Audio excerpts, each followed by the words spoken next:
Looking for a new recipe to use those summer veggies? Let's get started. First thing we got to do is get our chicken in the bowl. I'm using the pre-cut chicken breast. For me, I want every step that makes it faster. Then 1 cup cherry tomatoes sliced in half, a half of a red onion sliced real thin, and 2 fresh summer zucchini. Then it's time to drizzle in a little olive oil and add a lot of chopped garlic. I'm using a garlic here that has lemon and basil in it. I love it. Then I add some paprika and some red pepper flakes and some dried oregano. Then a couple of really good handfuls of shredded Parmesan and a little bit of feta.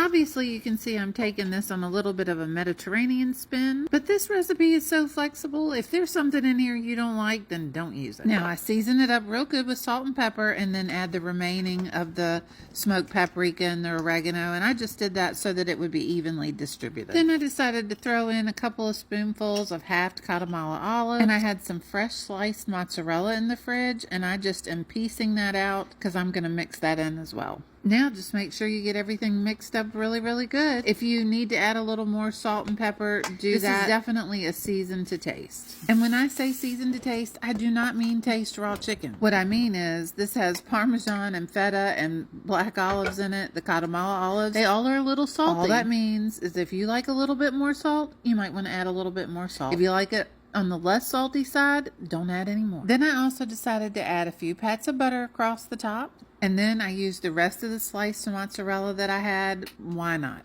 Then a little bit more of a sprinkle of Parmesan. And then I generously topped it with some seasoned panko breadcrumbs because I wanted a little bit of texture.